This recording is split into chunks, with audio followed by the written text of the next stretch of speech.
Bismillahirrahmanirrahim. Ya,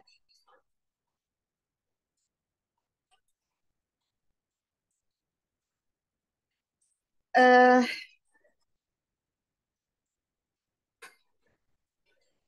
baiklah, kami dari kelompok 9 akan presentasikan judul makalah yang berjudul Keganjilan Gramatikal dalam Al-Quran yang akan dipresentasikan diawali saya sendiri.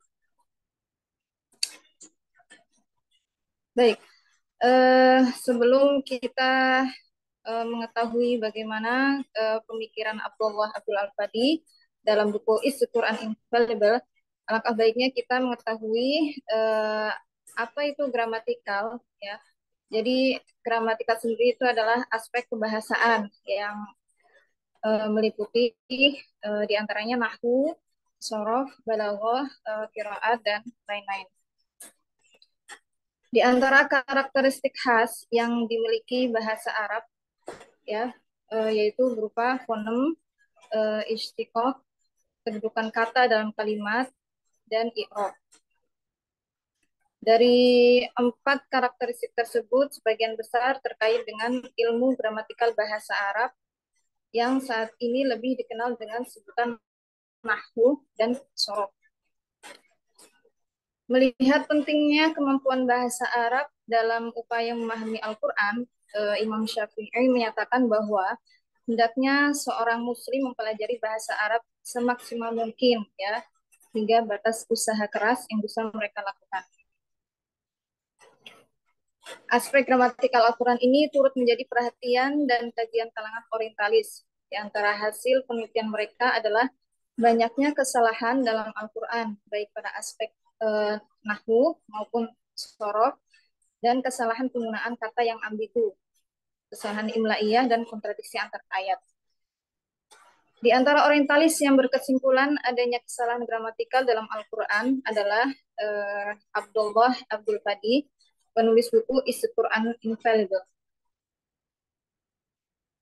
Tulisan ini akan mengkaji pemikiran beliau terkait kesalahan gramatikal dalam Al-Quran dan bantahan dari ulama terhadap Al-Fadi. Abdullah Abdul Fadi dan karyanya Is the Quran Infallible.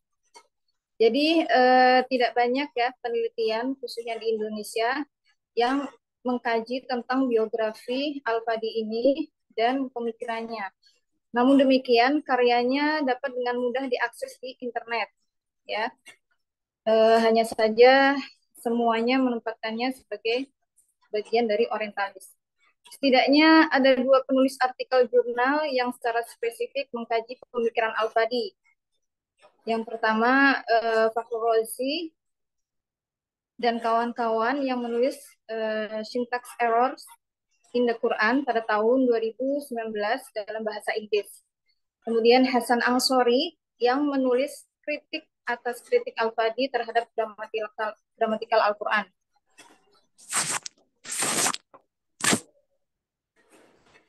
Kedua tulisan ini pun tidak menguraikan sosok Al-Fadi secara khusus dan hanya membahas pemikirannya. Ada juga penelitian skripsi dan tes yang menjadi sosok yang sama, namun tidak juga ditemukan pembahasan profilnya. Nah, ini ada satu tulisan di website ya yang menyebutkan bahwa sosok dengan nama Abdullah Al-Fadi ini adalah seorang teknik sipil dari Arab Saudi, ya, yang dulunya merupakan seorang muslim yang taat. Jadi Al-Fadi ini dulu terlahir muslim, ya. Sejak umur 3 tahun ia sudah dididik dengan ajaran Islam Salafi Wahabi. Al-Fadi juga diajarkan bahwa satu-satunya cara untuk masuk surga adalah dengan mati membela Islam, ya. Maka dia memandang orang selain Islam itu sebagai musuh.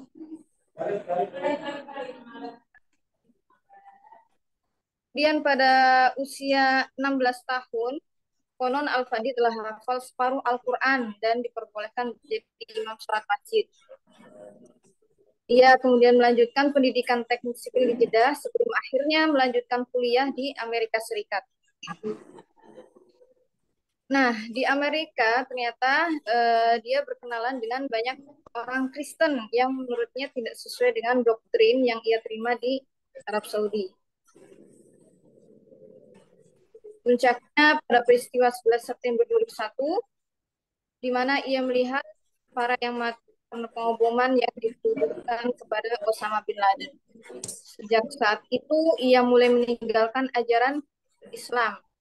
Sebaliknya, ia mulai mengunjungi gereja dan membandingkan Islam dengan Kristen.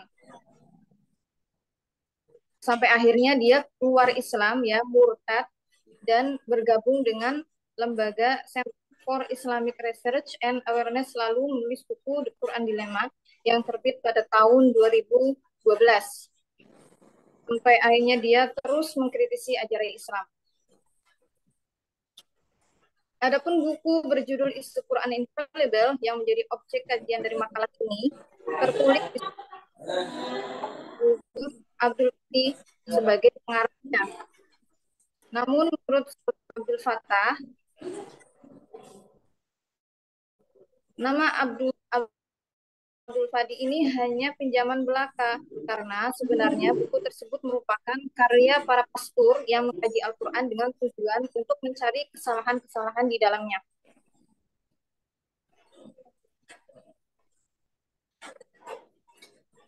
Buku Is the Quran Infallible diterbitkan pertama kali tahun 1995 oleh Lake of Life yang terdapat di Village, Austria.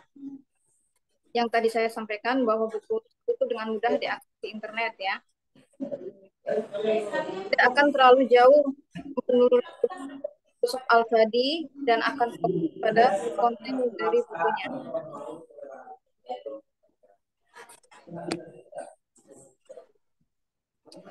Dalam pengantarnya, Al-Fadi menyebut bahwa buku Is the Quran Infallible adalah caranya berkhidmat pada agama yang dianutnya, yaitu Kristen.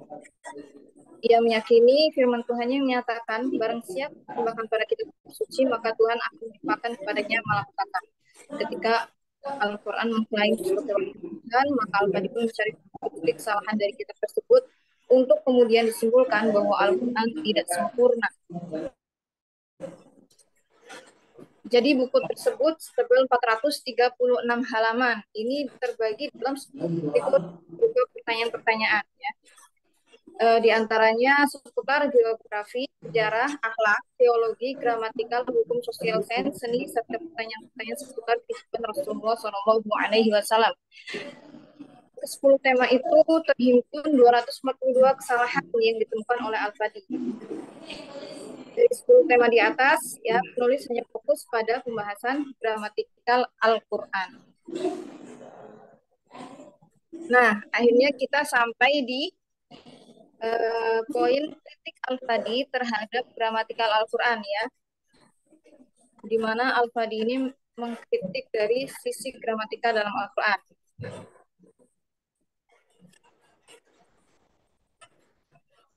Sebelum menguraikan gramatikal dalam Al-Quran, Al-Fadi terlebih dahulu memberi pengantar terkait bahasa Arab. Menurutnya, bahasa Arab adalah bahasa Semit kuno, sama tuanya dengan bahasa Ibrani, Aram dalam kitab.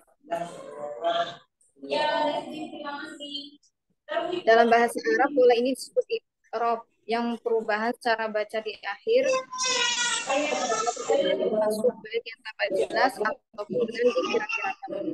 Oleh karena itu, akhiran dari suatu kata sangat penting dalam mempengaruhi pemahaman teks atau frasa tertentu.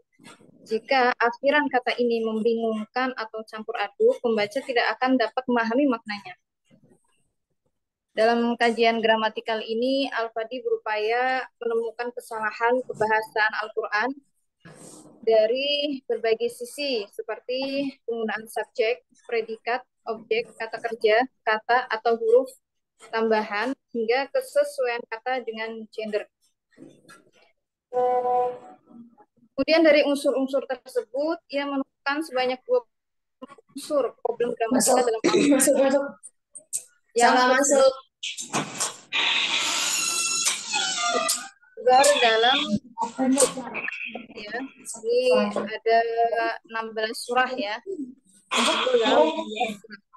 Ada Untuk sekitar ya harus ini aja. bagian contoh dari kritikan Al-Farabi tersebut. Nah, kasih ya. Yang pertama, subjek dibaca nasab ya. Ini diambil pada Quran surah Al-Baqarah ayat 124. La yanalu ahdiz zalimin. Ya, Allah berfirman, doamu aku kabulkan. Tetapi janjiku tidak berlaku bagi orang-orang zalim. Pada ayat ini, Al-Fadi mengira subjek atau fa'il dari kata la yanalu adalah al-zalimin yang dibaca nasab. Sementara dalam ilmu nahwu dijelaskan bahwa fa'il harus dibaca rofa, sehingga menurutnya ayat itu seharusnya berbunyi la yanalu ahdi zalimun dengan dibaca rofa pada kata al-zalimun dengan tanda huruf wawu. Terjemahan yang salah dan janggal ini sebenarnya adalah akibat dari kesalahan tata bahasa yang luar biasa dalam Al-Quran Arab. Al-Quran bermaksud mengatakan orang-orang yang berbuat jahat tidak akan memenuhi perjanjianku. Tetapi karena kata al-zolimin, orang-orang yang berbuat jahat muncul dalam bentuk akusatif dan bukan dalam bentuk nominatif yang benar. Penerjemah akhirnya mengatakan bahwa perjanjian itu tidak sampai kepada orang-orang yang berbuat jahat. Sebuah gambaran yang sangat asing bagi pikirannya orang Arab. Padahal Al-Quran seharusnya hanya mengatakan az-zulimun dan masalahnya akan terpecahkan. Kemudian contoh yang kedua ya, yaitu subjek feminin berpredikat maskulin ya, diambil pada Quran surah Al-A'raf ayat 56. Inna rahmatullahi qaribum minal muhsinin. Sesungguhnya rahmat Allah sangat dekat dengan orang-orang yang berbuat baik. Dalam ayat ini, Al-Fadi menilai kata qaribun sebagai khobar dari isim inna, yaitu kata rahmat yang berstatus mu'annas atau feminis. Sehingga seharusnya Al-Quran mengatakan inna rahmatullahi qaribatun minal muhsinin. Hal itu karena khobar harus berstatus sama dengan mubtada, yang dalam hal ini telah menjadi isim inna. Ketika isim inna berstatus mu'annas, maka khobarnya pun seharusnya demikian. Kemudian yang ketiga, kata ganti jamak dan tempat kembalinya ya. Quran surah Al-Hajj ayat 19. Hadani khasman yaftaswamu fi rabbihim. Inilah dua golongan mukmin dan kafir yang bertengkar. Mereka bertengkar tentang Tuhan mereka. Al-Fadi berkomentar menyebut ayat ini bermasalah dari segi na'at dan ma'udnya.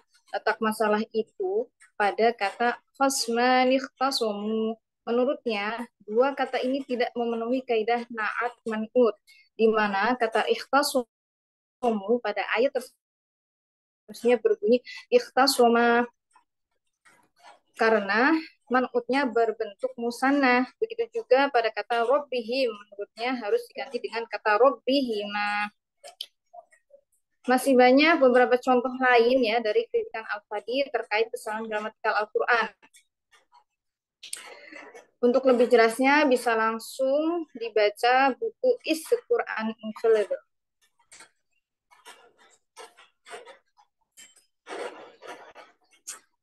Selanjutnya pada poin kritik atas kritik Abdullah Abdul Al-Fadi. Nah, di sini ya yang mengkritik ya itu Hasan Angsori ya mengatakan bahwa sekilas apa yang dikatakan Al-Fadi itu terlihat benar, namun jika ditelaah lebih dalam ya terutama terkait dengan kaidah-kaidah yang lebih detail justru ditemukan kekeliruan dari pendapat Al-Fadi. Seolah terkesan Al-Fadi kurang jeli dalam memahami gramatikal Arab. Ia pun menguraikan kritikannya dari setiap ayat hanya dengan komentar-komentar singkat. Ya, begitu juga Fahrul Razi dan kawan-kawan mengatakan bahwa justru banyak kesalahan ya yang menunjukkan kekurangfahamannya terhadap teori-teori bahasa Arab, ya, terutama teori ilmu sintaksis Arab atau ilmu nahwu, ya.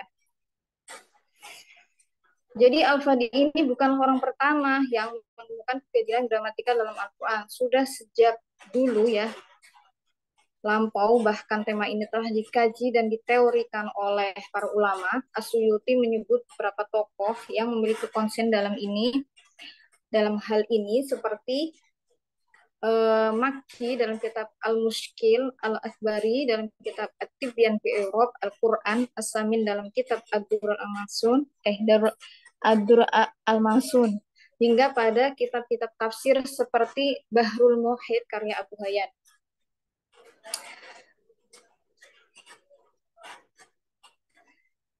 Kemudian terkait kritik Al-Fadi ini terhadap gramatikal Al-Quran secara khusus, ya, seorang Salah Abdul Fattah menulis buku berjudul Al-Quran wa Naqd wa Mato'in Ar-Ruhban sebagai bantahan terhadap kritik-kritik yang ditulis oleh Al-Fadi dalam isi Quran Infallible. Tidak hanya pada aspek gramatikal, tapi ke 10 tema yang diuraikan oleh Al-Fadi.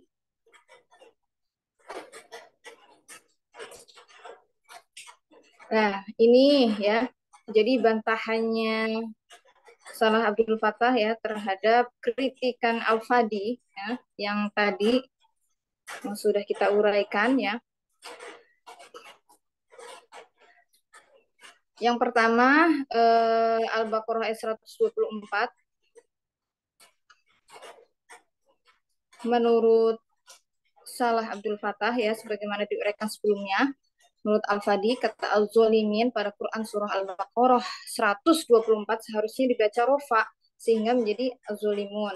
Salah Abdul Fattah menyebutnya sebagai kebodohan Al-Fadi tentang kaidah bahasa Arab. Salah mengatakan bahwa kata tersebut sudah benar karena berstatus maf'ul bih yang dibaca nasab dari kata kerja yanalu.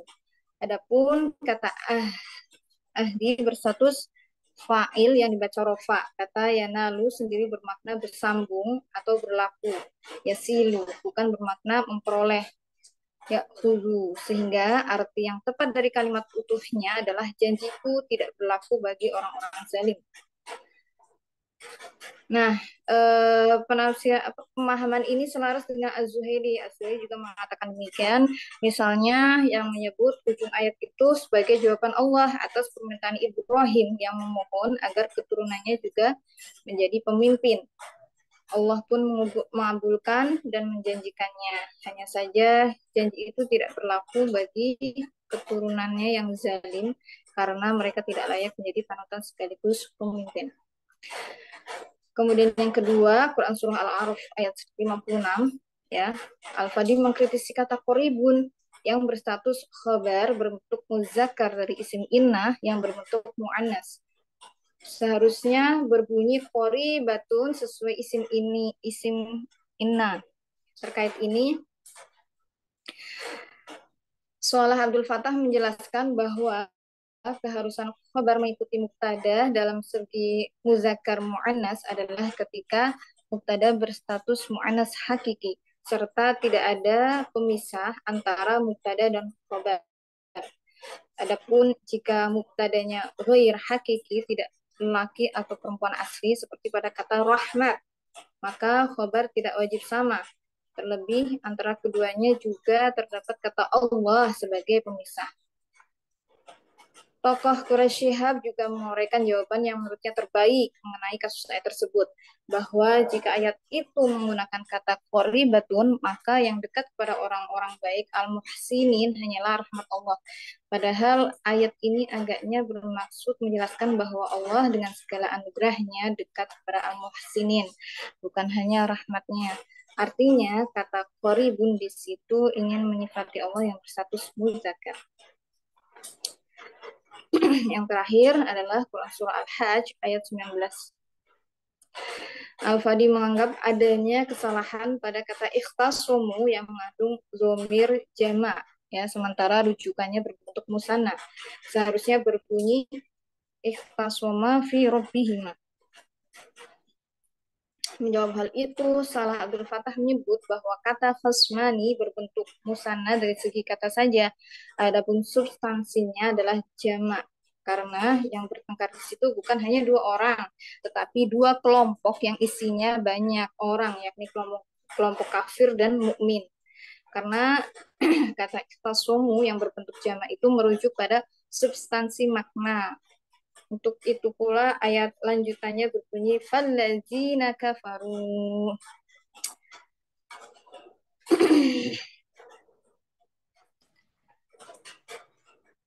Uraian di atas juga selaras dengan pendapat Az-Zuhaili.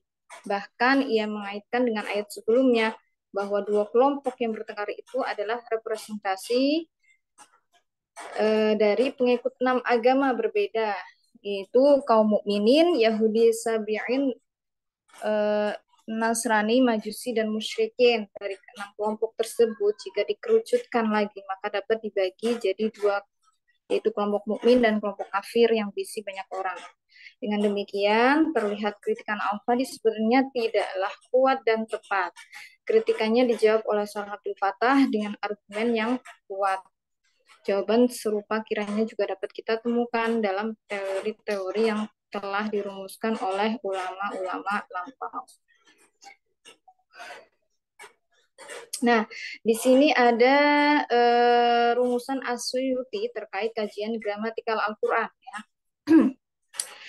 Dalam kitab Itqan fi Ulumil Quran, As-Suyuti menguraikan poin-poin kebahasaan yang mesti diperhatikan oleh orang yang ingin memahami Al-Quran. Ya.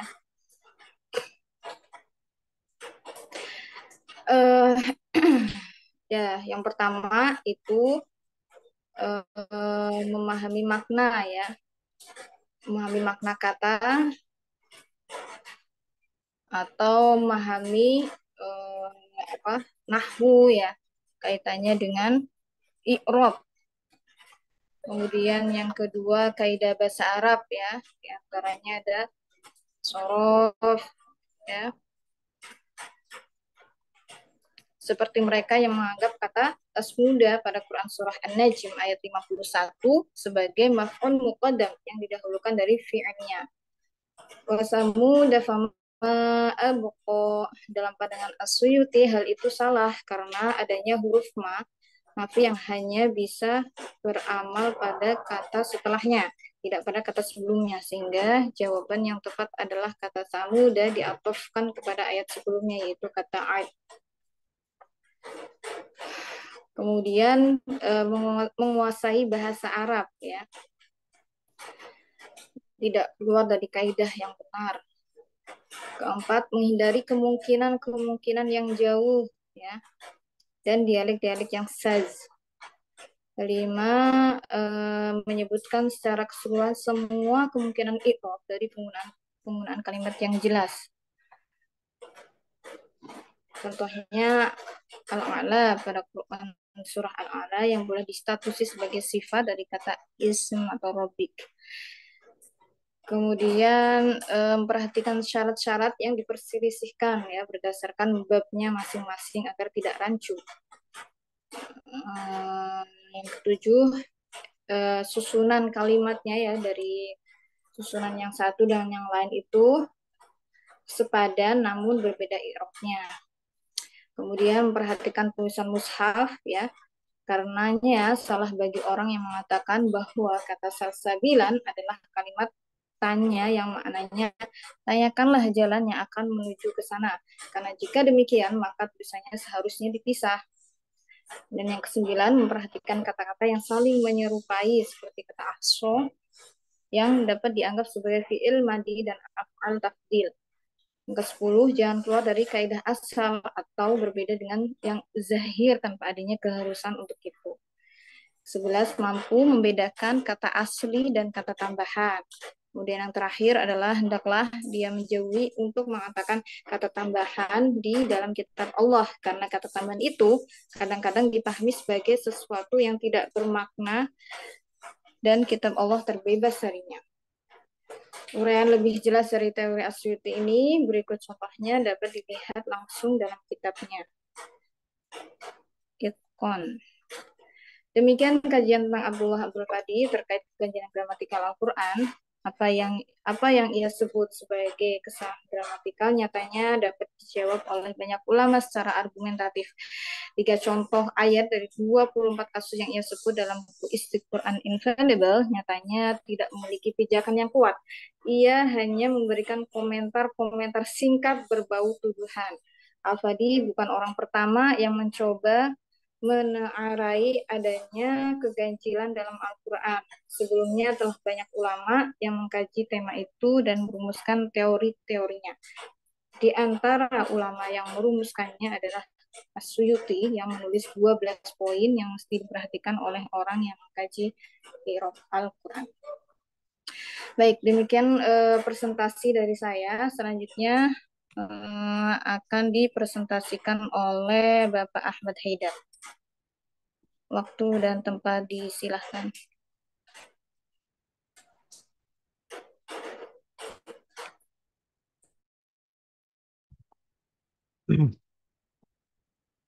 Bismillahirrahmanirrahim. Assalamualaikum warahmatullahi wabarakatuh.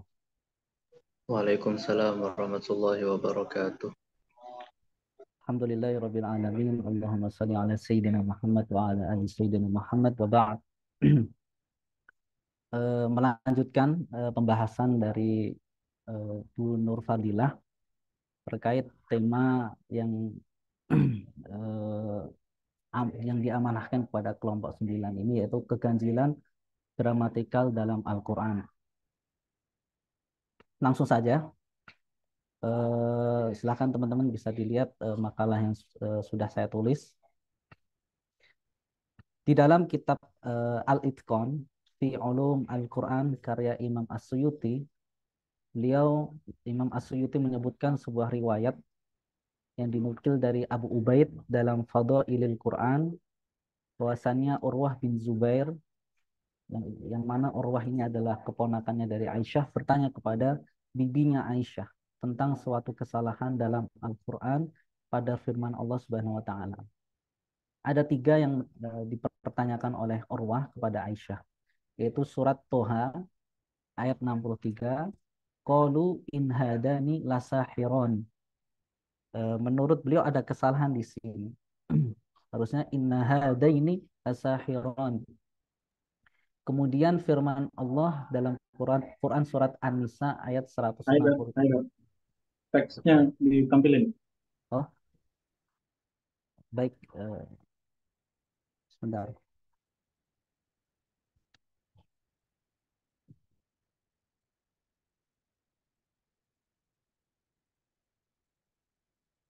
Sudah kelihatan ya teman-teman? Iya, sudah kelihatan. Ya.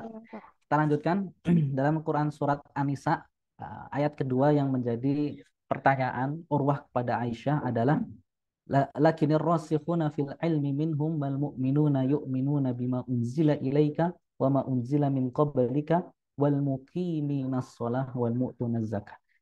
Itu ada yang digarisbawahi. Menurut beliau harusnya wal muqimunas shalah wal mu'tunaz zakah. Jadi sama. Kemudian dalam surat Al-Maidah ayat 69, innal ladzina amanu wal ladzina hadu was-sabiuna wan nasara. Menurut Urwah, was-sabiuna itu harusnya was-sabiina, ya, karena khobar inna kan dia nasab, ya. Demikian juga di surat Al-Baqarah dan di surat Al-Hajj kalau nggak salah, bahwasanya as-sabiina. Nah, di surat Al-Maidah demikian. Maka Aisyah berkata valid, sahih menurut kriteria Bukhari dan Muslim. Mengacu pada riwayat ini, kita menemukan fakta historis yang cukup menarik, bahwasanya Aisyah binti Abu Bakar sendiri memang mengakui adanya kesalahan gramatikal dalam kitab suci Al-Quran yang penyebabnya adalah para penyalin yang telah keliru menulis kitab suci Al-Quran. Dengan kata lain, Aisyah ingin mempertahankan doktrin mapan dan menegaskan bahwasannya Al-Quran tidak mungkin salah dan bercacat. Tetapi bila manusia yang menuliskan pesan-pesan Allah dalam secari kertas, maka sangat potensial melakukan kesalahan. Karenanya untuk menjaga kemuliaan dan wibawa Al-Quran, akhirnya Aisyah menjadikan para penyalin atau Kutab Al-Wahyi ini sebagai kambing hitam dari problematika ini. Kemudian kesalahan gramatikal Al-Quran itu biasanya terkait ilmu nahwu, yaitu sintaksis, susunan apa namanya dalam kaidah bahasa Arab itu. Kemudian ilmu sorof, yaitu morfologinya, perubahan kata-katanya. Keduanya merupakan dua disiplin ilmu tata bahasa Arab yang memiliki peranan penting dalam perkembangan dan pemeliharaan keontentikan bahasa Arab fusha di tengah gempuran dialek-dialek luar yang mempengaruhinya. Melihat besarnya peran yang dimiliki ilmu ini, sehingga keduanya sering dijuluki sebagai pasangan bapak ilmu dan ibu ilmu. Bapak ilmu untuk ilmu nahwu dan ibu ilmu untuk ilmu sorof. Kemudian yang selanjutnya adalah sejak lama bahwasanya bangsa Arab itu menjadikan Al-Quran sebagai tolak ukur kesempurnaan bahasa Arab. Al-Quran dan bahasa Arab murni pun menjadi sumber rujukan utama. Oleh karena itu, ketika ditemukan adanya kontradiksi antara kaidah dan sumber kaidah, yaitu Al-Quran, secara empiris, kesalahan tidak mungkin berasal dari keduanya, akan tetapi jelas berasal dari keterbatasan pemahaman, dalam hal ini adalah kaum orientalis, akan bahasa Arab. Juga upaya mereka untuk melukai keautentikan Al-Quran. Kemudian dalam sejarah ada Burks Russell, kemudian Arthur Jeffery, kemudian Pearls pernah berencana untuk membuat edisi kritis terhadap Al-Quran, a critical edition of the Quran. Tetapi rencana mereka gagal setelah bahan-bahan yang mereka kumpulkan hancur karena terkena bom pada Perang Dunia II. Tentunya edisi kritik Al-Quran ini tidak hanya memuat menurut mereka ya gramatikal yang benar, tapi juga mencakup nasikh mansuh yang mungkin sudah tidak ada dalam mushaf Utsmani, kemudian kesalahan rosemnya dan sebagainya. Jadi menurut mereka ini harus direvisi Al-Quran. Jadi tidak cuma gramatikal yang mereka rencanakan menulis tadi. Kemudian ya 40.000 naskah yang disimpan di Munich, Jerman itu hancur. Informasi ini diberikan sendiri oleh Arthur Jeffery dalam bukunya Materials for the History of the Text of the Quran. Kemudian menurut mereka Al-Quran hari ini bukanlah kitab suci yang bebas dari kesalahan, sehingga bebas untuk direvisi dan dikritik. Pembahasan yang pertama adalah keganjilan gramatikal menurut orientalis. Di sini saya tidak mengutip secara spesifik orientalis tertentu dengan profilnya, kemudian pemikirannya, tapi secara umum di sini ada beberapa orientalis yang mencoba untuk mengkritik Al-Quran dari sisi gramatikal. Al-Quran sebagai wahyu otentik bagi umat Islam nyatanya menjadi kajian kritik oleh para misionaris, orientalis, bahkan liberal. Keotentikan tersebut menurut Charles Adam hanya disebabkan oleh faktor dogmatis yang tidak dapat dibuktikan secara fakta maupun melalui kajian historis. Menurutnya, mushaf yang ada sekarang berbeda dengan mushaf yang ada pada zaman Nabi karena saat itu belum ada teks yang resmi. Implikasi lain adalah bahwa menurut mereka terjaganya Al-Quran hanya dapat difahami dalam konteks ilahi dan bukan konteks manusiawi. Jadi menurut orang orientalis, keontentikan Al-Quran itu ya sebatas kepercayaan umat Islam saja. Padahal menurut mereka kalau diteliti ternyata banyak hal-hal yang tidak otentik. Puncak dari semua upaya pembuktian tersebut adalah munculnya gagasan untuk membuat Al-Quran edisi kritis. Lanjut, para orientalis memposisikan Al-Quran sebagai teks atau dokumen tertulis, bukan sebagai hafalan yang dibaca. Dalam melakukan penelitian terhadap manuskrip, para orientalis mengesampingkan pengetahuan bahwa di dalam tradisi Islam, kita mengenal tradisi pengajaran secara lisan. Kemudian penyaluran sebuah riwayat dilakukan langsung oleh guru kepada murid melalui pendengaran. Kemudian fakta sejarah yang dilupakan lagi oleh orang orientalis bahwasanya orang Arab pada waktu itu sudah terbiasa menghafal baik syair ya, kemudian ungkapan-ungkapan bahasa Arab dan seterusnya. Noldek menyebutkan beberapa contoh dari kaidah ilmu rosem yang menurutnya merupakan sebuah kelalaian, penghilangan huruf alif misalnya. kesalahan tersebut merupakan bentuk kebiasaan dan dapat ditoleransi. Dia juga menambahkan bahwa kesalahan pembacaan berasal dari kesalahan para penulis wahyu. Goldziher menyebutkan bahwa perbedaan qiraat pada Al-Quran yang terjadi hari ini menunjukkan bahwa hal tersebut terjadi karena keteledoran penulis mushaf, yaitu Kutabil Wahyi tadi. Jafari senada dengan apa yang disampaikan Goldziher. Pernyataan bahwa Al-Quran telah memuat kesalahan dan kecacatan dari segi bahasa karena dinilai bertentangan dengan kaidah ilmu sintaksis, yaitu nahwu.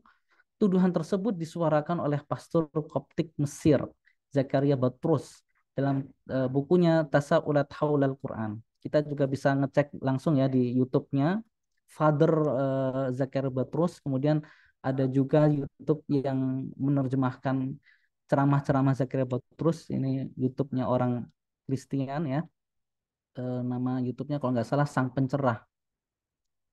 Kemudian Zakaria menyimpulkan bahwa Al-Quran bukanlah karya Tuhan, melainkan karangan Muhammad, karena Tuhan tidak mungkin berbuat salah.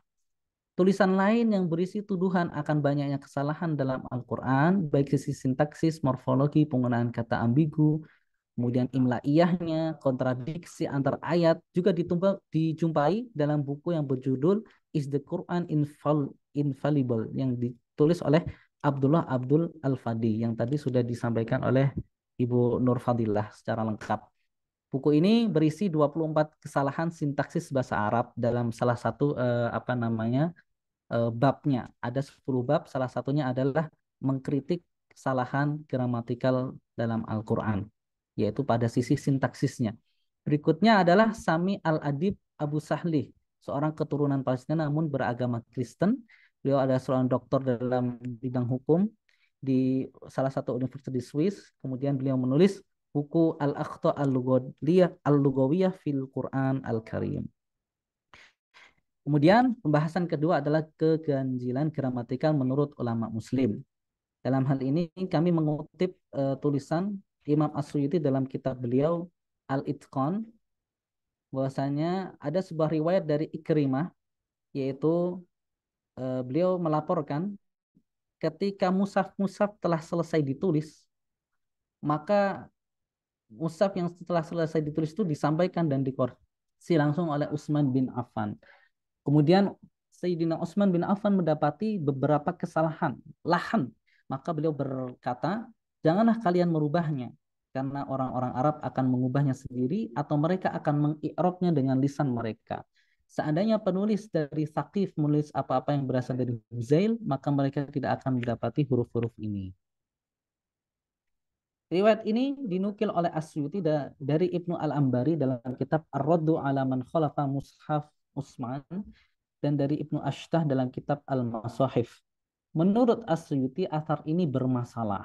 Berdasarkan logika sederhana saja, dapat diklarifikasi. Yang pertama, bagaimana mungkin para sahabat yang bertugas menyalin Al-Quran mengalami kesalahan gramatikal. Terlebih lagi dalam teks Al-Quran, sementara mereka dikenal sebagai ahli fusoha, ahli yang dalam bahasa Arab fusha. Kedua, bagaimana mungkin bisa mereka dianggap salah dalam menafsirkan Al-Quran, sementara mereka menerima langsung talaki dari Kanjeng Nabi SAW dan mereka telah menghafal, mendobitkannya, dan mengitqonkannya. Artinya, apa yang mereka tulis, apa yang mereka hafalkan, itu pasti sesuai dengan yang mereka talaki dari Kanjeng Nabi. Yang ketiga, bagaimana mereka dianggap melakukan kesalahan yang kolektif, serempak, dan kemudian menyalinnya. 4, bagaimana mereka dianggap tidak memperhatikan dan tidak mengoreksinya. Yang kelima, bagaimana Utsman bin Affan dianggap melarang untuk melakukan revisi perbaikan penulisan mushaf. Yang keenam, bagaimana orang-orang menganggap bacaan qiraat yang beredar saat ini tetap terjaga pada kesalahan tersebut. Harusnya ya, secara logika pasti akan sudah dibenarkan. Padahal qiraat itu diriwayatkan secara mutawatir dari generasi khalaf ke generasi salaf. Tentu hal ini adalah sesuatu yang sangat mustahil, baik akal sehat, baik secara syariat, bahkan secara adat dan kebiasaan manusia pada umumnya. Kemudian yang terakhir adalah sanggahan pendapat orientalis secara umum tadi mengenai keganjilan gramatikal dalam Al-Quran. Kalau tadi Bu Nur Fadilah menyebutkan pendapat dari Syekh Abdul Fattah ya, Salah Abdul Fattah untuk mengkanter buku dari Al-Fadhi itu. Kalau di sini I'rab Al-Quran Al-Karim wa Bayanuh karya Muhyiddin Ad-Darwish.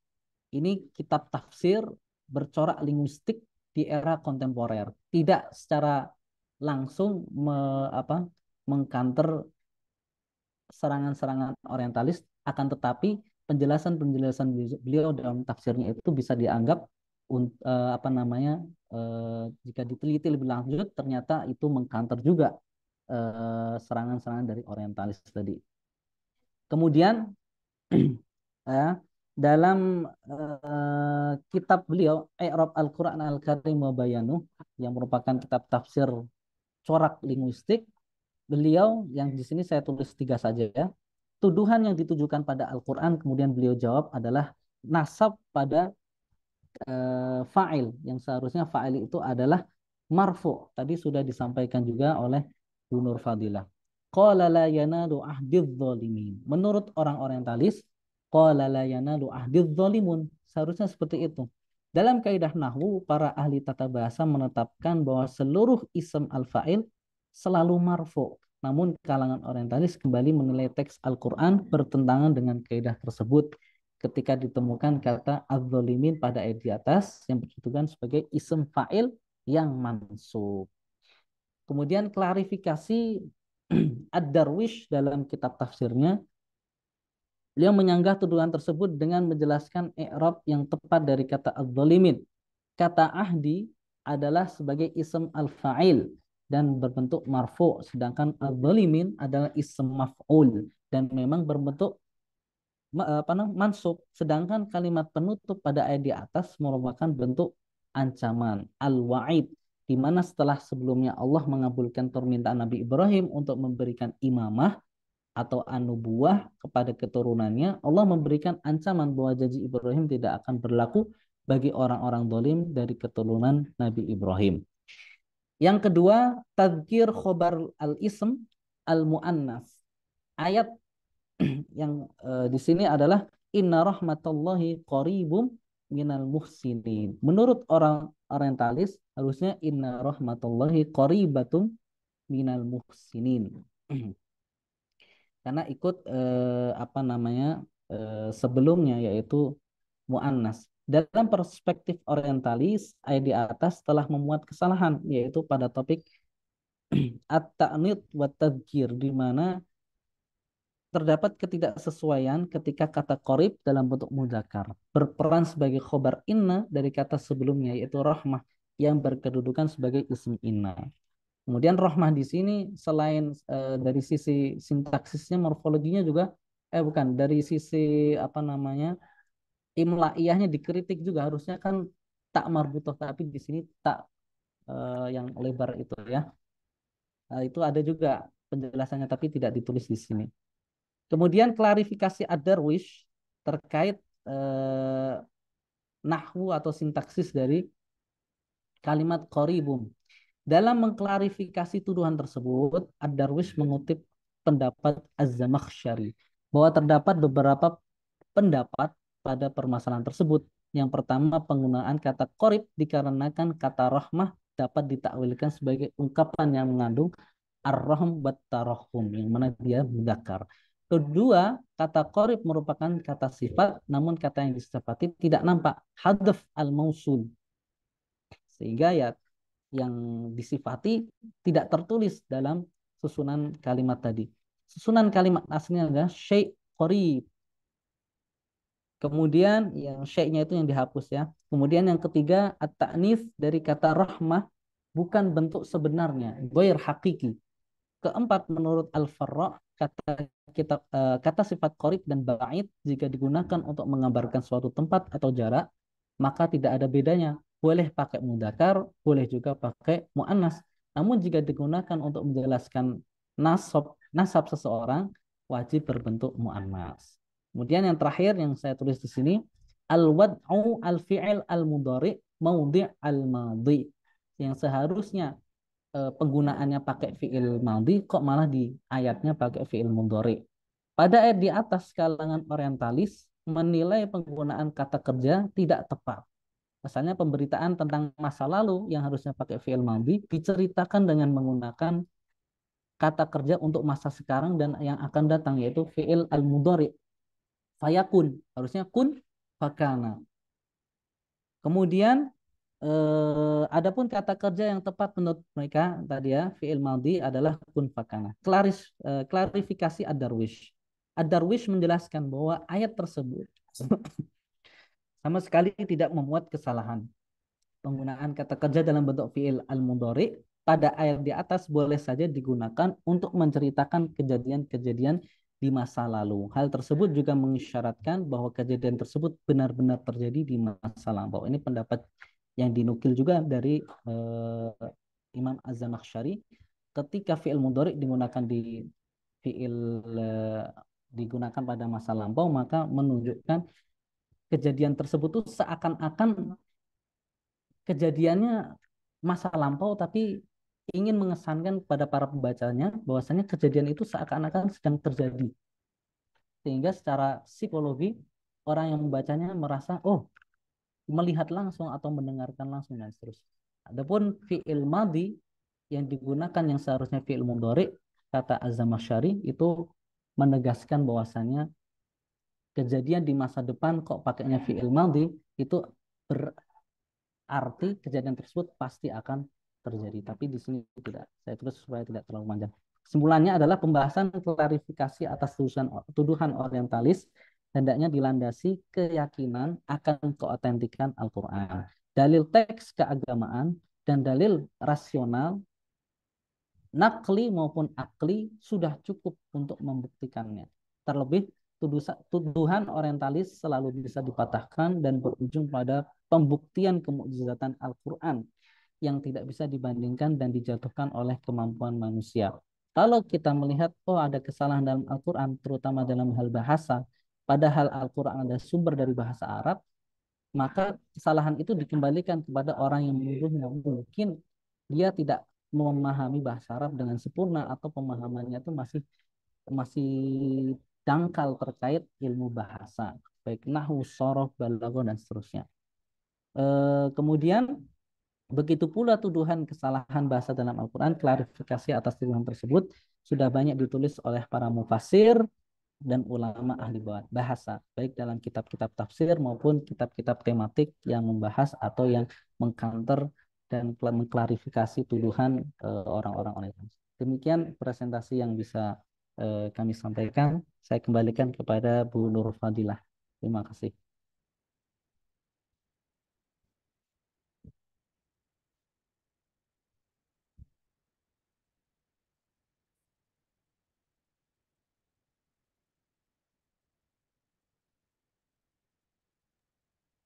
Langsung dikondisikan untuk diskusi aja, Haidar. Ya.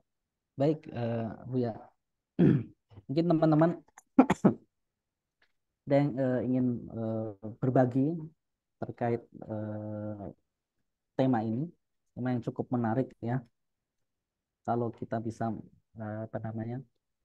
menguasainya, justru semakin menampakkan kebodohan orang-orang orientalis meminjam kata tadi dari Syekh Salah Al Abdul Fattah. Monggo teman-teman mungkin bisa share beberapa ayat lain yang dikritisi oleh orang-orang orientalis ataupun mungkin bisa mengajukan pertanyaan. Silahkan teman-teman.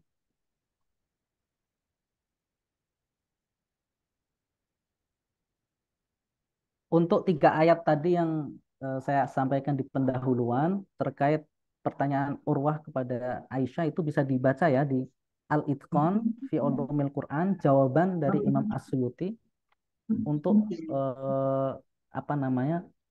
hadis tersebut kan hadisnya tadi sahih. Waduh, sahih kok menyalahkan Quran ya gitu. Ini ada jawaban di Al-Itqan kalau di buku cetakan Risalah Publisher ada di halaman 393 sampai selesai. Cukup. Ya. Silakan teman-teman.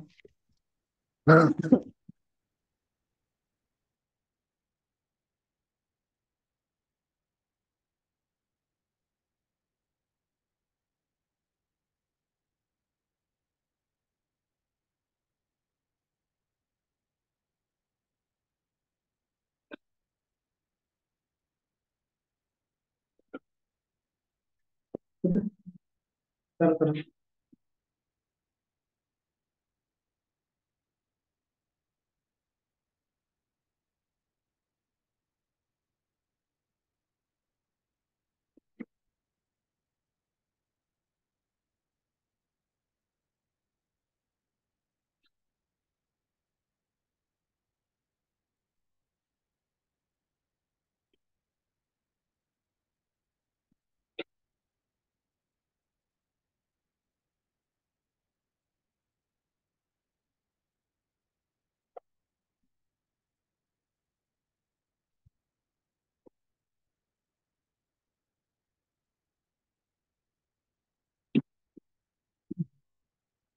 Nggak ada yang nanggepin ya?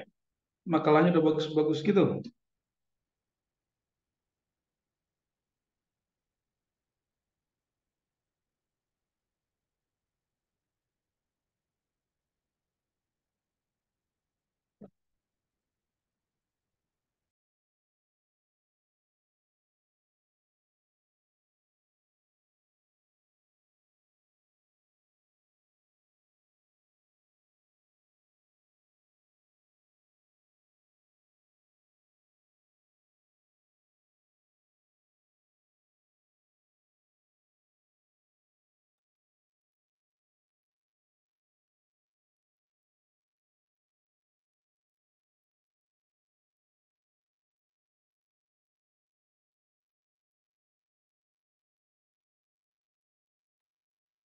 Bagaimana teman-teman?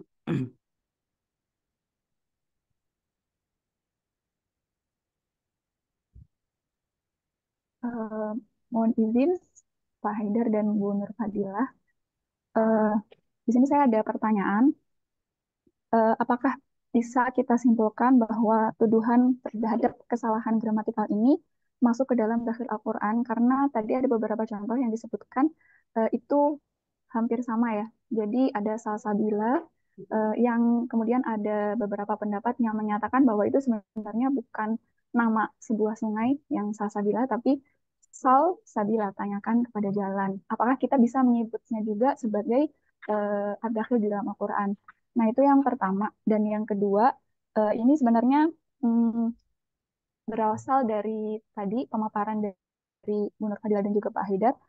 Apakah kita bisa mengatakan bahwa dengan adanya tuduhan gramatikal terhadap Al-Quran ini, sebenarnya orientalis eh, sudah ada apa namanya kesepakatan dalam eh, me- apa ya mengakui bahwa Al-Quran itu otentik dari segi sanad. Jadi mereka mengakui sanadnya itu sama, Al-Qur'annya sudah seperti ini sehingga mereka tidak bisa melukai dari sisi sanad sehingga yang dilukai itu dari sisi gramatikalnya. Nah, gimana kira-kira eh, pendapat dari Pak Ade dan Bu Nur Fadilah? Terima kasih. Yang pertanyaan kedua tadi bisa diulang, Kak Firda,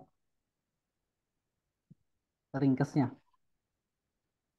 Yang pertama, Yang kedua, yang kedua ya Pak. Oh, yang kedua.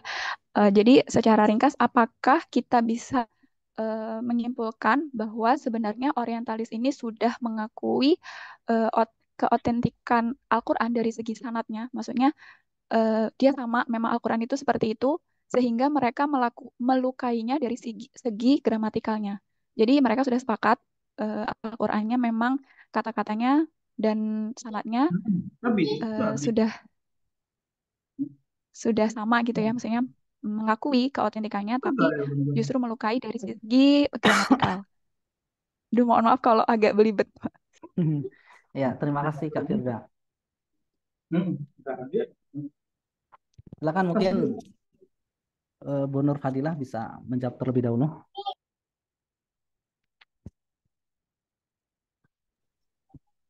Ya, sambil menunggu jawaban dari saya ya. Barangkali teman-teman ada yang bisa bantu menjawab.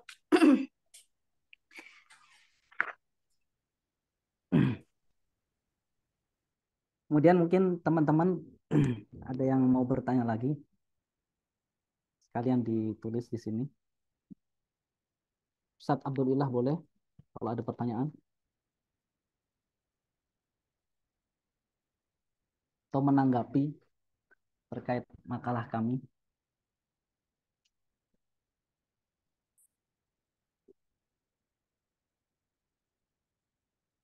Nampaknya ingin bertanya, tapi ragu-ragu nih beliau.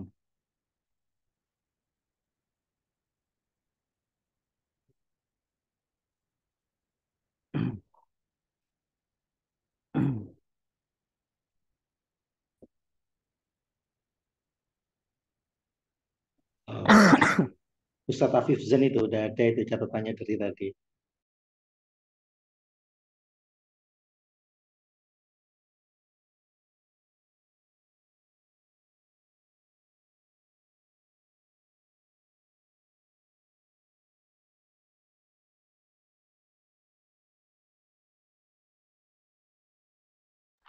Eh, ini Ustadz Haidar, saya mungkin kurang kurang ini ya, kurang detail nyimaknya kali ya.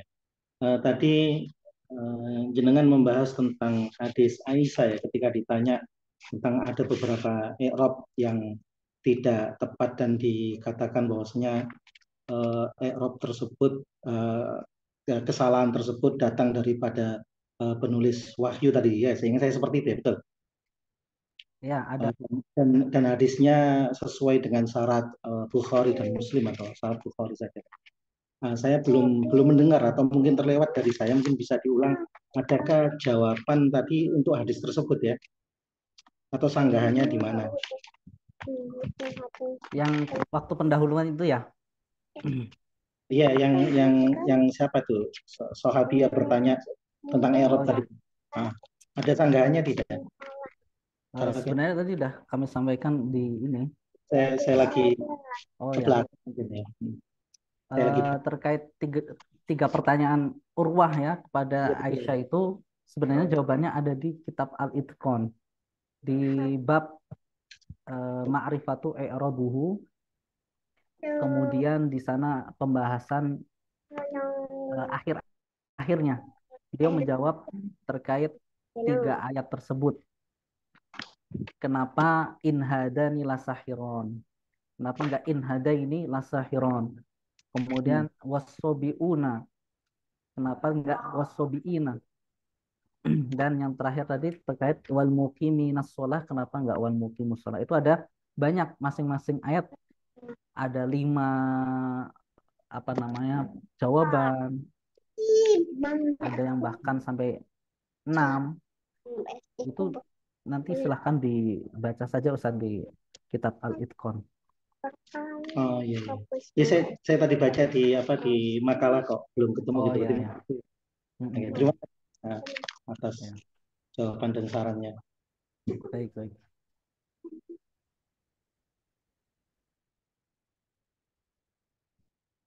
Bagaimana Bu Nur Fadilah?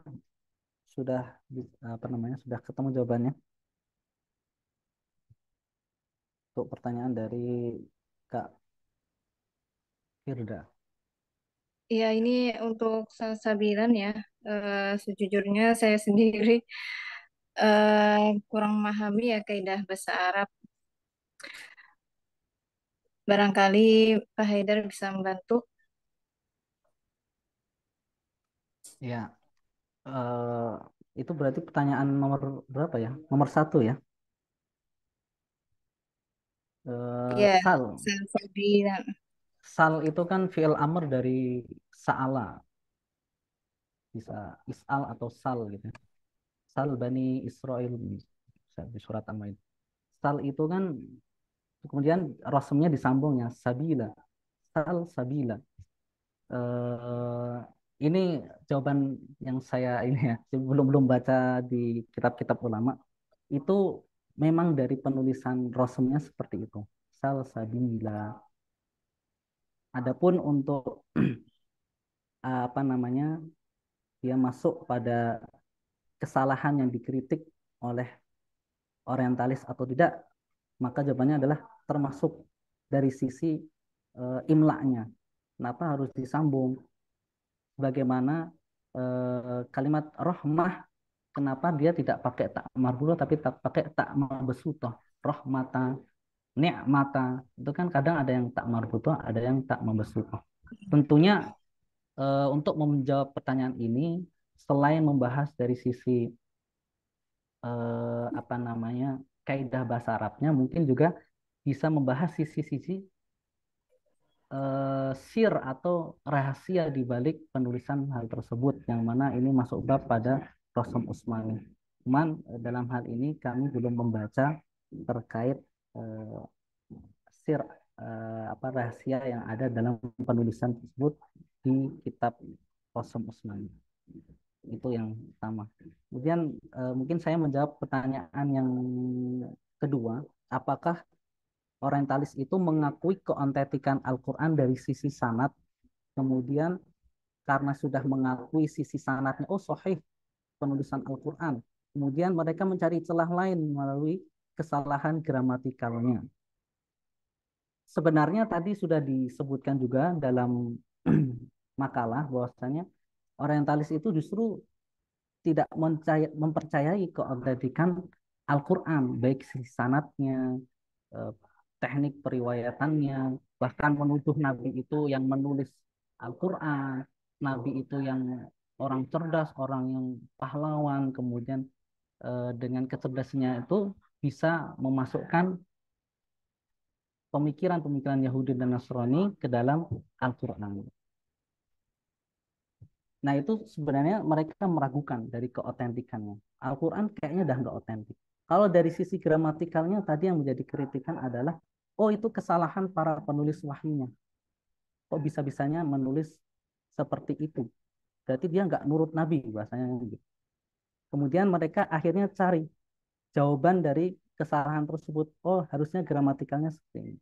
Ketika sudah disampaikan seperti itu, kemudian para ulama meneliti, ternyata yang salah itu bukan Al-Qur'annya, bukan sisi sanadnya, tapi dari orang orientalis yang belum memahami bahasa Arab seutuhnya. Mungkin itu jawaban untuk nomor 2 ya. Mungkin teman-teman ada yang mau menambahkan atau memberi jawaban lain.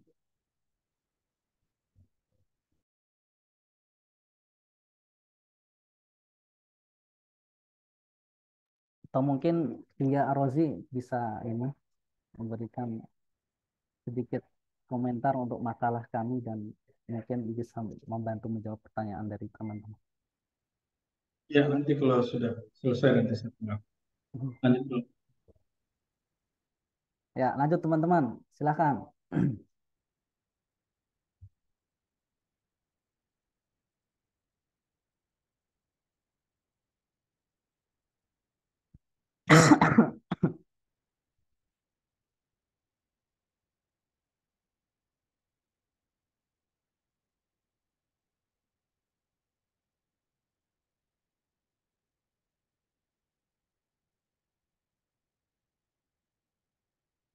Ini kalau saya cek kemarin skripsi atau tesis disertasi yang membahas gramatikal Al-Quran ini dalam bahasa Indonesia masih jarang teman-teman.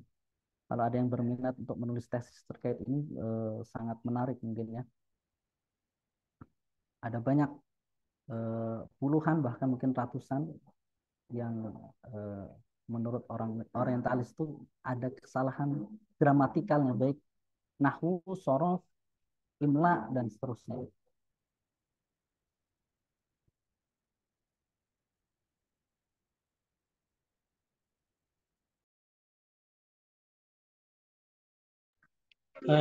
Ustaz Haidar minta dikonfirmasi lagi nih, Ustaz, atau diberikan pencerahan di surah Al-Isra ayat 45.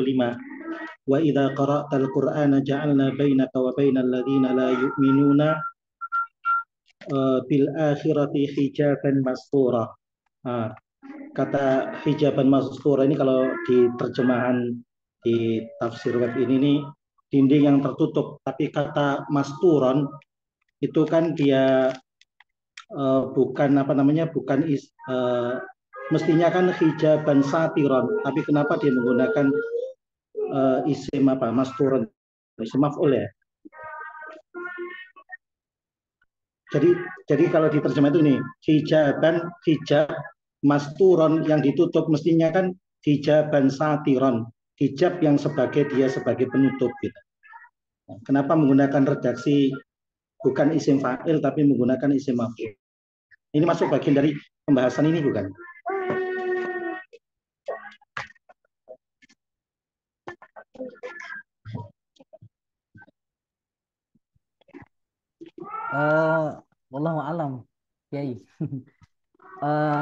Kita juga apa namanya belum terlalu bisa untuk menjawab itu. Hijab masturo, Iya, hijab yang menutup apa tadi? iya. Gini, kalau hijab itu mestinya hijaban satiran, tapi di sini di ayat 45 hijaban masturan.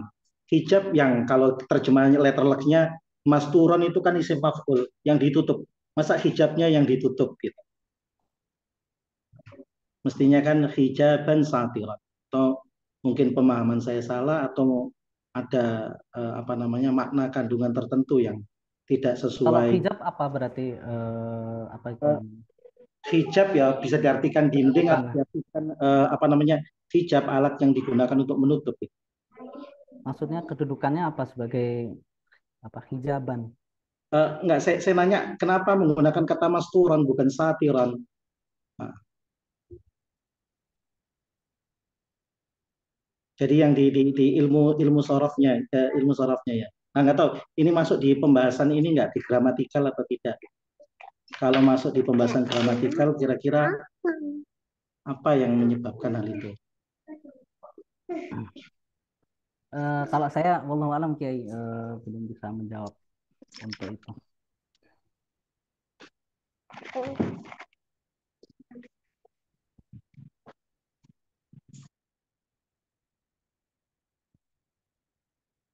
Mungkin teman-teman yang pernah belajar bahasa Arab lebih mendalam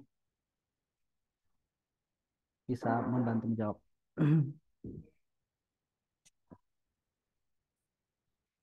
Memang butuh kecermatan dan ketelitian ya dalam hal ini. Kalau kita masih belum bisa, mohon maaf Kiai Abdul Ilah. Teman-teman, mungkin pertanyaan yang lebih mudah dijawab ya. Mohon maaf kalau ada beberapa yang belum bisa dijawab. Akhi Zen mungkin bisa menambahkan atau mengomentari sedikit. Menambahkan pertanyaan gak Bapak Set? Waduh, Sedikit aja mungkin Set. Ini terkait kita akan membahas gramatikal ya. Gramatikal dalam bahasa Arab. Mungkin lebih bahasanya itu ke tata aturannya ya. Aturan bukan mengacu ke seninya gramatikal itu sendiri. Kemudian kita sempat dulu belajar tentang balaghah Al-Quran. Dan ada beberapa tema di balaghah itu yang memang berkaitan dan mungkin akan berhubungan dengan gramatikal di dalam bahasa Arab itu.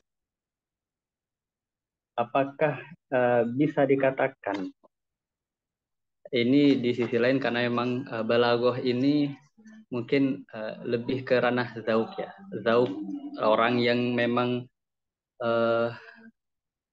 memahami dan berusaha memahami terkait seni di dalam ayat tersebut sehingga memunculkan balaghahnya. Adakah orientalis yang juga ikut menyanggah atau ikut mengkritisi terkait balaghah? Atau mungkin ada yang mengatakan balaghah ini terkesan dipaksa-paksakan untuk menutupi kesalahan gramatikal.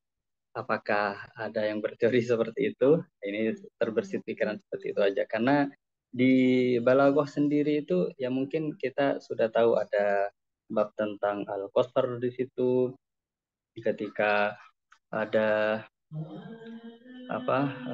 ayat yang seharusnya di dalam yang biasanya di tata bahasa Arab itu ketika ada syarat maka kemudian akan ada jawab di situ. Terkadang jawabnya itu nggak ditampakkan di ayat tersebut itu nggak muncul. Sehingga kemudian muncul balaghah yang menjelaskan tentang itu. Kenapa nggak dimunculkan itu seperti saya ingat ayat itu wala in syakartum la azidannakum wala in kafartum. Nah, itu di balaghah dibahas, itu jawabnya nggak disebutkan itu wala in kafartum. Di balaghah yang kita pelajari dulu kemarin itu inna azabi lasyadid itu tidak dikatakan sebagai jawab. tapi pembahasan lain. Jadi jawabnya itu tidak ditampakkan. Ya bisa jadi karena tergantung ke zauknya orang yang menjelaskan juga ya terkait balaghah di situ. Itu mungkin jadi balaghah itu apakah ada hubungannya dengan orientalis yang mengkritisi tentang gramatikal ini, atau itu pembahasan yang berbeda yang menutupi untuk apakah bisa juga dipakai balaghah ini untuk menutupi kritikan orientalis tersebut. Itu Ustaz.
Gimana? Sudah?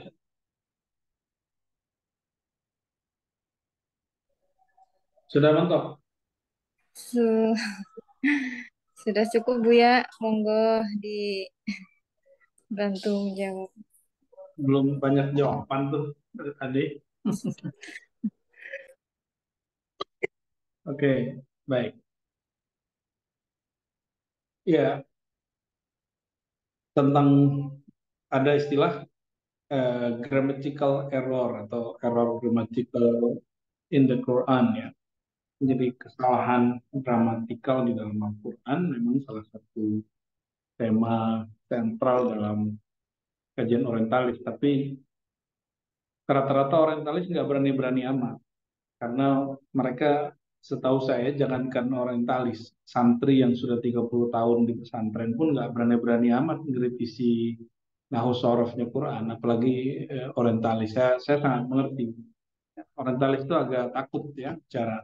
Maka selevel Angelica Newis yang menurut saya paling best lah nulis tentang Quran dalam sisi revisionis itu nggak nyinggung sama sekali masalah grammatical error. Dia nggak singgung sama sekali, itu perlu Anda sadari. Terus apa pentingnya mengkaji tentang grammatical error? Itu yang Anda harus ini kita sadari bahwa eh, mereka hanya ingin membuktikan satu hal, bahwa Al-Quran itu eh, invalid, tidak valid, atau Al-Quran itu adalah produk dari nabinya orang Arab, yaitu Nabi Muhammad. Itu targetnya cuma dua itu. Atau dalam bahasa lain, Quran itu intervensi manusia, bukan wahyu dari Allah. Tapi model-model ini sudah mulai ditinggalkan oleh sebagian besar revisionis, maka mereka tidak lagi mengkaji hal itu ya, dengan mencari-cari kesalahan di dalam Al-Quran. Nah, teks yang Anda sebut tadi, yang di apa, yang riwayat Aisyah itu kan ada sumbernya dari kitab Masahif. Ini kalau saya tampilin ya, sumber dari kitab Masahif itu,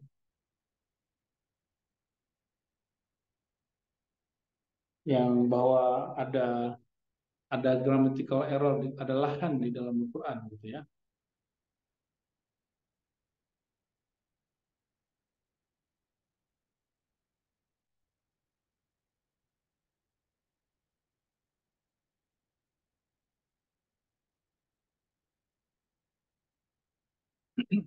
Sebentar saya tampilin.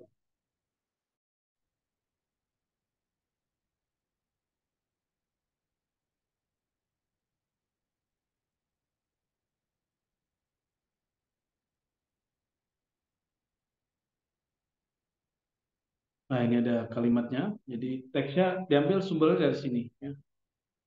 Dari teksnya Ibnu Abi Daud. Ada judulnya Ikhtilafu Alhanil Arab fil Masah. Nah, perhatiin ya. Yang lain pada merhatiin atau gimana? Saya nggak melihat Anda. Ikhtilaf Alhanil Arab, perbedaan Alhanul Arab fil Masahif. Judul ini betul-betul menarik bagi orientalis untuk menyerang gramatikal Arab. Tapi mereka bunuh diri sebenarnya. Kenapa? Karena alhan itu bukan berarti grammatical error. Alhan itu lugot, maknanya language. Jadi salah satu model daripada dialek dalam bahasa Arab. Jadi dialek dalam bahasa Arab itu yang berbeda itu sebutannya alhan.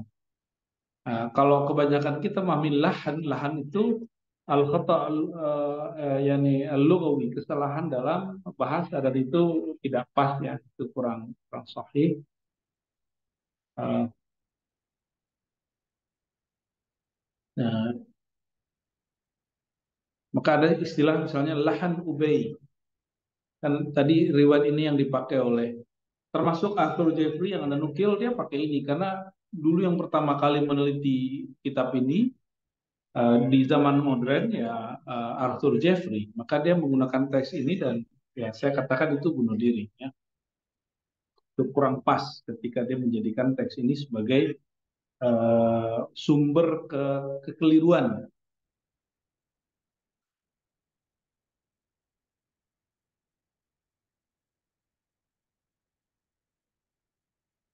Uh, Kalau kita cek lagi yang dipakai itu ini riwayat Utsman ya. Jadi mereka pakai riwayat-riwayat kita untuk membuktikan bahwa emang ada kok sahabat yang bilang inilah Anna Utsman radhiyallahu taala anhu lamma rufi'a ilaihil mushaf, ketika dilaporkan kepada dia proyek mushaf yang sudah jadi, apa jawabannya? Inna fihi lahnan, di dalamnya ada lahan, tatuqimul Arab bi alsinatiha. Nah, terjemahan ini nih ya, orang Arab akan meluruskannya dengan lisan mereka. Itu terjemahan, bisa jadi maknanya nggak begitu ya. Mereka orientalis karena pemahaman bahasanya sangat standar, jadi mengiyakan makna ini. Nah, dari ada beberapa riwayat, Anda coba lihat. Ini ada dua riwayat dan sama. Ya. Fil Quran lahnun satuqimuhul arabu bi alsinatiha. Nah, tapi ada satu hal yang dilupakan ya. Nah, dari Ibn Aun, rubama ikhtalafan nas fil amrain wa kilahuma haq. Bisa jadi orang ikhtilaf merasa paling benar dalam suatu urusan atau dua urusan, padahal dua-duanya benar. Nah, لما أوتي عثمان بالمصحف رأى في شيء منه فقال لو كان المملي sebentar. لو كان المملي هذيل والكاتب من ثقيف لم يوجد فيه هذا. Ini pengandaian Utsman, seandainya pengimlanya dan katibnya dari Bani Thaqif tentu nggak akan ketemu lahan ini. Ini menunjukkan apa? Orang Huzail dan Thaqif itu punya lahan yang sesuai dengan lahannya Utsman. Nah, lalu ada kalimat ini juga dinukil oleh Arthur Jeffrey dan kelompok yang sepakat bahwa di Quran itu ada lahan, ya, ada kesalahan. Sa'id bin Jubair, siapa Sa'id bin Jubair? Sa'id bin Jubair itu murid daripada Ibnu Abbas. Disebut dalam Jarh Ta'dil awsaqun nas riwayatan anhu, orang yang paling valid dalam meriwayatkan dari Ibnu Abbas itu Sa'id bin Jubair. Bahwa Al-Quran ada 4 ahruf lahan, sabiun, muqimin, fa'as-saddaqa wa akum minas salihin, lu in hadhani lasahiran. Jadi 1, 2, 3, 4 ya. Fa'as-saddaqa ya, wal muqimin dan juga alif lamnya, wasabiun pakai waw, Terus in hazani bukan inna hazaini. Eh, tapi kalamnya Sa'id bin Jubair ini disalahfahami. Yang dimaksud Sa'id bin Jubair bahwa lahan di sini itu maknanya lughah, bukan eh, khata, bukan kekeliruan ya. Nah, lalu bagaimana dengan kalam Sayyidatuna Aisyah, itu juga ada di sini ya. Nah, ini yang dinukil dari eh,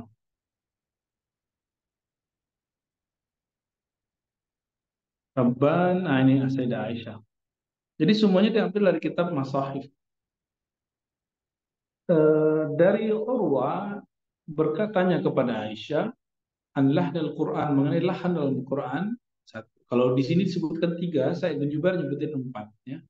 Berarti kurang satu, surat Al-Munafikun, fa as-saddaqah, ya.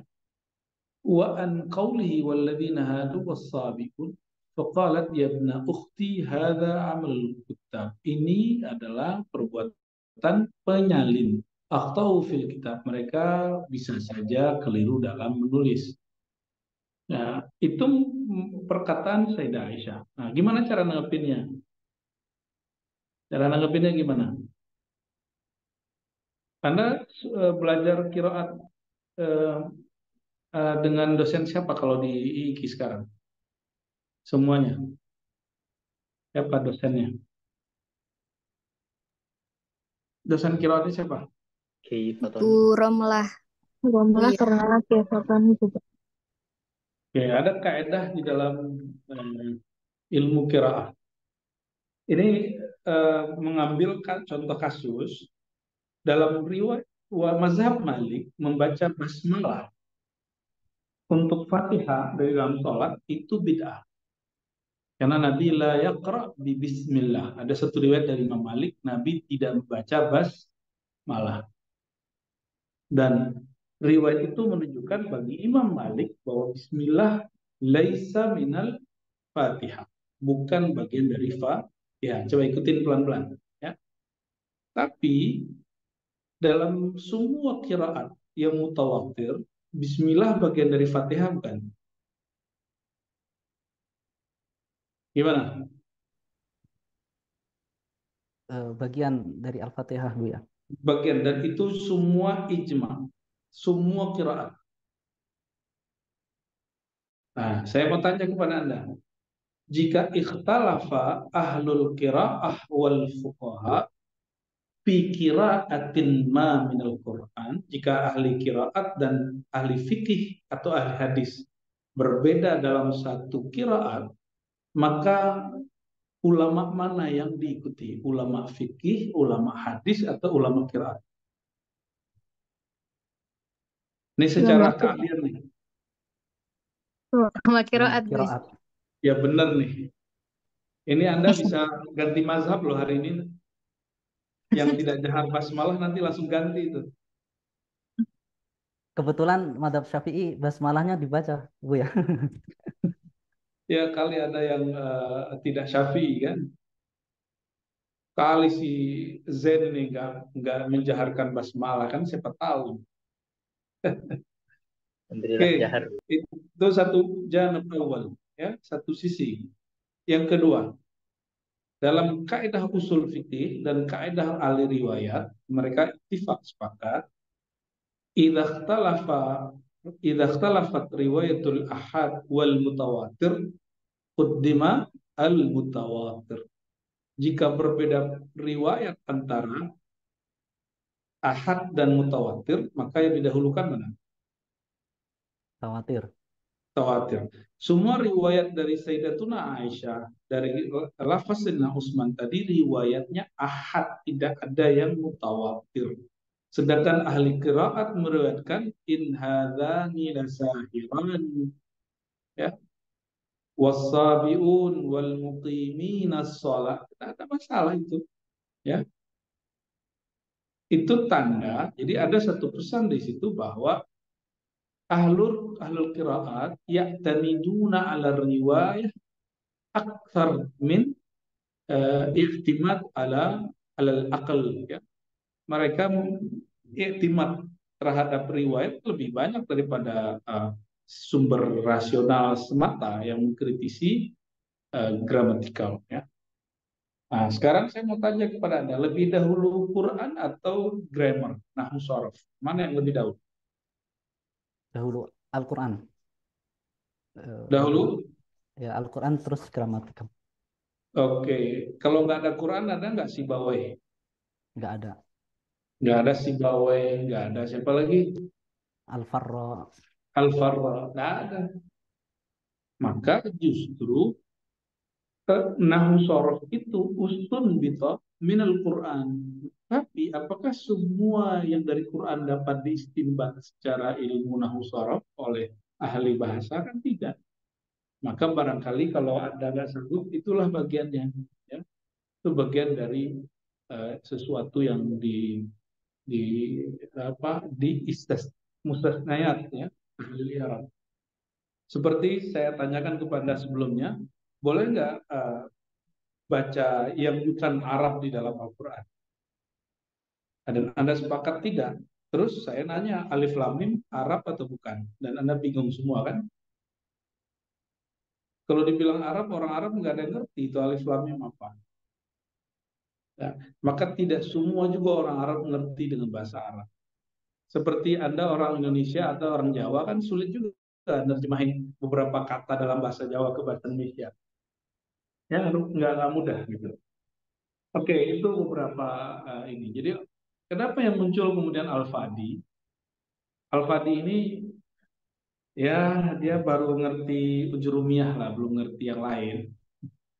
Dia belum ngerti risalah syarah-syarah Ibn Malik, syarah-syarah Alfiyah dan beberapa kitab-kitab dalam ilmu balaghah dan ilmu-ilmu yang unik di dalam risalah Nahu. Jadi bagi dia hal-hal kayak tadi itu norak itu, ya.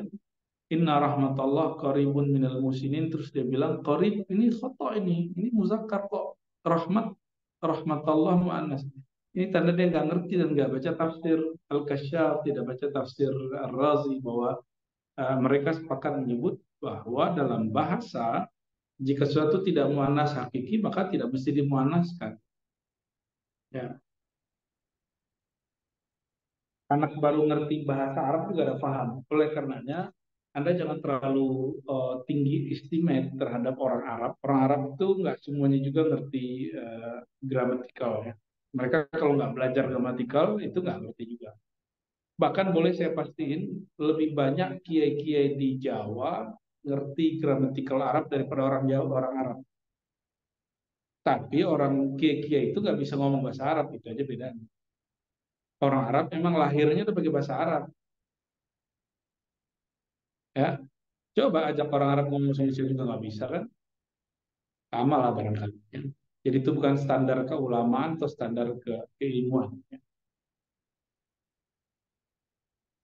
Ya, lalu orientalis apa pentingnya mereka bahas Quran itu ada error ya tadi, berarti ada campur tangan manusia, dan setelah kita buktikan itu tidak masuk, ya. Dan yang terakhir yang mau saya sampaikan bahwa tadi yang disebut edisi kritik itu bukan mengkritik Quran, ya. Edisi kritik itu terjemahan dari tahqiqun nusus atau critical edition, edisi yang sudah dikritisi naskahnya. Jadi misalnya Anda beli kitab begini nih. Nah, itu ada di bawahnya tahqiq, ya, ada tahqiq. Tahqiq itu disebut critical edition. Nah, mereka ini sedang ingin mencoba untuk membuat Quran versi tahqiq. Misalnya gini, satu ayat nanti ditulis di bawah naskah A ditulis begini, naskah B ditulis begini gitu. Mereka mau buat-buat kayak begitu. Dan sampai hari ini nggak berhasil, ya. Jadi nggak berhasil, walau alam apakah karena keajaiban atau memang mereka nggak sanggup juga menggarapnya. Karena hampir sahabat nggak ada yang sukses. Mulai dari zaman Noldek, Arthur Jeffrey sampai sekarang nggak ada yang berhasil. Ya. Kalau Anda dan saya misalnya percaya mukjizat, mungkin kita sebut mukjizat. Tapi kalau Anda nggak percaya, sebut aja kalau orientalis belum serius. Ya, dan saya percaya yang pertama karena Renault itu menulis kejadian aneh-aneh kepada setiap orang yang sedang merancang critical edition. Itu kejadian aneh-aneh. Jadi kematiannya betul-betul mengerikan. Ya. Agak-agak aneh. Jadi ada beberapa yang mati di gunung, ada yang kena bom, itu benarnya. Cuma karena kajian kita ilmiah, kita tidak membahas tentang kepercayaan teologis parsial, jadi kita menghindari membahas itu. Itu pembicaraan kalau Anda lagi ceramah itu boleh ya. Ter, barangkali itu saya rasa makalah Anda berdua sudah sangat bagus untuk hari ini. Cuma sayang sebanyak ini yang hadir secara online, tapi mungkin hatinya tidak online ya. Tapi terserah Anda, saya tidak akan maksa Anda untuk aktif ya. Terserah Anda sampai ke depan, karena kelas ini emang agak, ya begitulah, saya maklumilah ya. Ala kuli hal nakhtatim ya, saya rasa cukup. Kalau tadi tentang salsabila, itu lughah Farisi ya. Tadi saya lupa mau nanggepin. Lughah Farisi, cuma Suyuti hanya mengatakan lughah ajami, kama qala al-Jawalibi, tapi tidak ada penjelasan. Dan Arthur Jeffrey tidak menemukannya dalam bahasa manapun, maka dia tidak memasukkan dalam foreign vocabulary in the Quran, itu dia nggak masukin. Ya, paling itu tambahan maklumat dari saya. Saya cukup karena masih ada kelas lagi setelah ini. Ya. Nakhtatim bilhamdulillah. Assalamualaikum. Waalaikumsalam warahmatullahi wabarakatuh. Syukran, Bu ya. Yang qiraat gitu kan ya. Nah, akhirnya saya bertanya-tanya, kalau gitu kapan teori itu ada gitu? Karena kan ulama-ulama yang lain tetap saja selain non Syafi'i menganggap basmalah bukan bagian daripada Fatihah, atau bahkan ada yang beranggapan basmalah bukan bagian daripada Al-Quran. Apakah mereka tidak tahu teori ini gitu?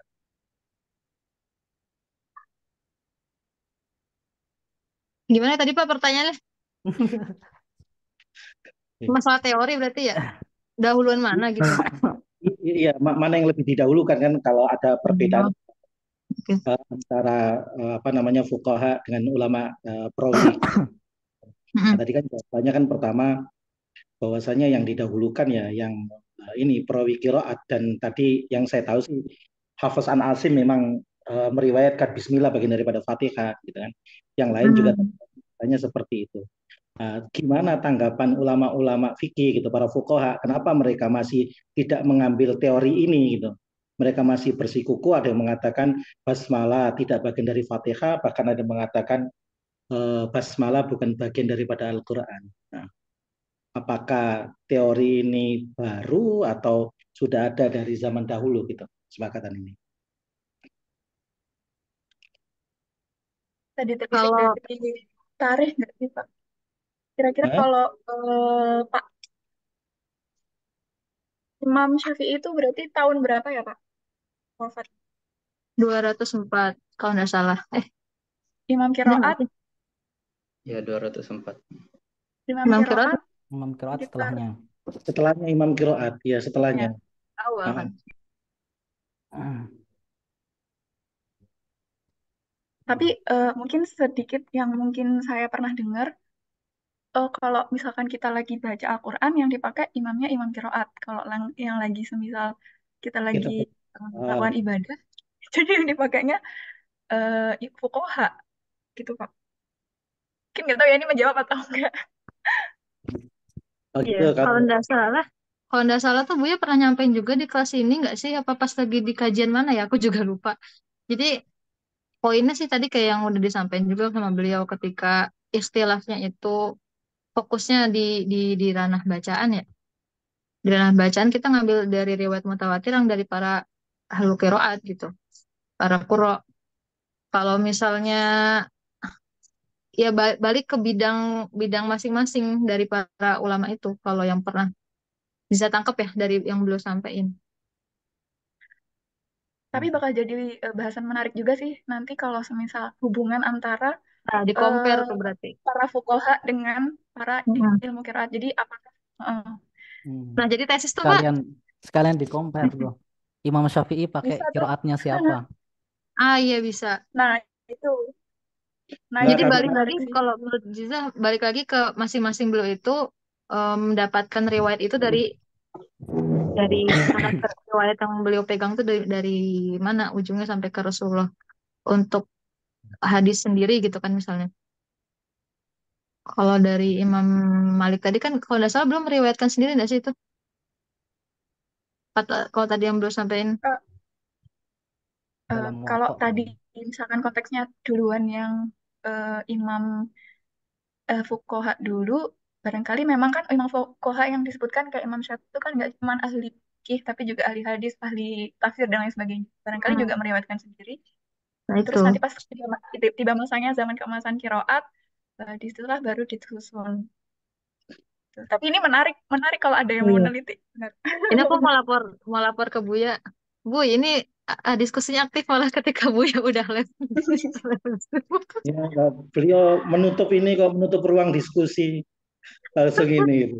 Karena beliau kan ada Enggak, kelas, beliau dia ada kelas dapat. jam 1 apa ya? Setengah 2 gitu. S3. Ini Ustadz Haidar masih di sini nggak nih? Ini Nah, Masih. jawaban buat nyuruh, yang tadi nyuruh, nih. nggak nyuruh nanya, abis itu ditanya suruh buka bukunya sendiri. Gimana? Ini nih Terus, Pak. jawabannya ini ya, Tapi hijaban. Bu Yara sih ya udah memberikan jawaban secara lengkap ya, alhamdulillah. Tapi nggak Ya, tahu dari buku apa tadi, bukan dari buku kan antum ya? Mas Sohif, nggak sih? Sama Mas apa Sohib. tadi? Nggak, kalau antum tadi ke mana? Ke Alitkon ya rujukannya. Itkon. Antum bilang Sementara Itkon memang ngambil dari Mas Sohif. oh, oke. Ya, terima kasih banyak. Ini jawabannya ya Pak ya, Haidar. yang ini. Ya, udah terjawab, udah. Nah. Dia maf'ul awal, maf'ul keduanya mastur. Masturon juga bisa bermakna naat untuk hijab. Juga bisa Oh wajuzu ya, enggak yang saya maf'ul. tanya Ini nih enggak dulu. jawabannya. Gimana jawabannya? Wa yajuzu an yakuna maf'ulan bimakna fa'il. Jadi bisa pakai maf'ul Oh, sebagai iya, ya, masturon, betul. bisa Iya, juga fa'il sebagai satiron. iya, oke, ya udah kalau gitu. Nah, itu masuk dalam permasalahan ini enggak yang diantum kaji ini gitu, karena kan disorof ya. Bisa seandainya apa namanya dinaikkan sama orang orientalis. Tapi memang Terus nyari sumbernya itu susah karena itu tadi kata Buya orang orientalis saja kayak bunuh diri kalau bahas gramatikal Quran. nah tadi yang sempat yang betul juga tuh yang disampaikan oleh Ustaz Zain itu tadi ya. Apakah balaghah tadi itu tidak bisakah menjadi jawaban atas kalau kita anggap syubhat yang diberikan oleh orientalis. Karena dulu kan kita ketika belajar apa namanya balaghatul Quran di surah Al-Fatihah itu kan ada cacat al-alamin gitu kan. Kalau jamak mudzakkar salim itu mestinya isim alam, tapi alamin enggak. Ternyata di ilmu balaghahnya ternyata dia punya makna khusus gitu. Nah, itu makanya ya, apakah mereka nggak ngaji balaghah? Maksudnya tidak mengkaji, tidak mengkaitkan kritik mereka kepada ilmu balaghah. Ala kulli hal, terima kasih banyak dan saya bisa online ngaji. Ya. Terima kasih Ustadz Ustazah, Ustadz Zain, terus kemudian Bu Ketua, Bu Fadiah. Mohon izin ini, mau dulang anak dulu. Masya Izin Allah. juga nih teman-teman. Assalamualaikum. Ya, makan siang. Terima kasih, Ustaz. Waalaikumsalam warahmatullahi wabarakatuh. Assalamualaikum Ya, warahmatullahi barakallah teman-teman semuanya. Alhamdulillah hari ini better lah ya. Cuman asli aku seminggu ini gak enak banget sama beliau loh. Asli. Bener-bener ngeganjel banget ya. Karena aku ngeliat ekspresinya kan gimana beliau pas ngomong pas hari Sabtu kemarin. Awalnya beliau WA kan, Ziza, gak ada gak ada orang ya. Kalau mau libur dulu nggak apa, kata beliau gitu kan. Terus pas sudah nyampe sana, beliau bilang, libur aja, nggak usah kuliah. Nggak ada orang, saya masuk 2 kali cuma 11 orang.